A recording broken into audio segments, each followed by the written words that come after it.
ఈరోజు జనసేన కార్యాలయానికి రావడం, ఈ పరిచయ కార్యక్రమం మమ్మల్ని పిలవడం ఇక్కడికి చాలా సంతోషం. మీ అందరికీ తెలుసు, ఈ కూటమి ఖచ్చితంగా గెలిసే కూటమి. 3 కలిస్తే నేను ఒక విషయం చెప్పాలి మీకు. 2018లో నేను రాజ్యసభకి నామినేషన్ వేసిన రోజు బీజేపీ నుంచి తెలుగుదేశం బయటకు, మళ్ళీ ఇప్పుడు నేను లోక్సభకి కంటెస్ట్ చేసే టైంలో నా నామినేషన్ ముందే మళ్ళీ బీజేపీ, తెలుగుదేశం, జనసేన 3 కలిసి కట్టుగా మళ్ళీ పోటీ చేయబోతున్నాను.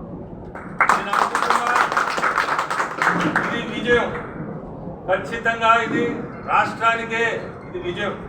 ఈ సంకేతం తప్పకుండా ఆంధ్రప్రదేశ్లో చంద్రబాబు నాయుడు గారు నాయకత్వంతో ఖచ్చితంగా కూడా ముఖ్యమంత్రులు చంద్రబాబు నాయుడు రాబోతున్నాడు.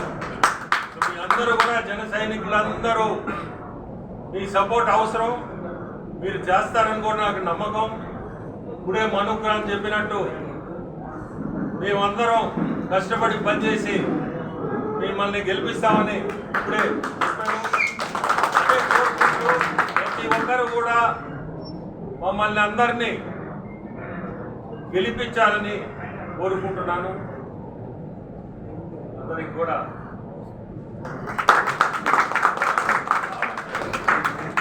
ఈ వీడియో కనుక మీకు నచ్చినట్లయితే లైక్ చేసి షేర్ చేయండి. మరిన్ని లేటెస్ట్ అప్డేట్స్ కోసం మా ఛానల్ ని సబ్స్క్రైబ్ చేయండి.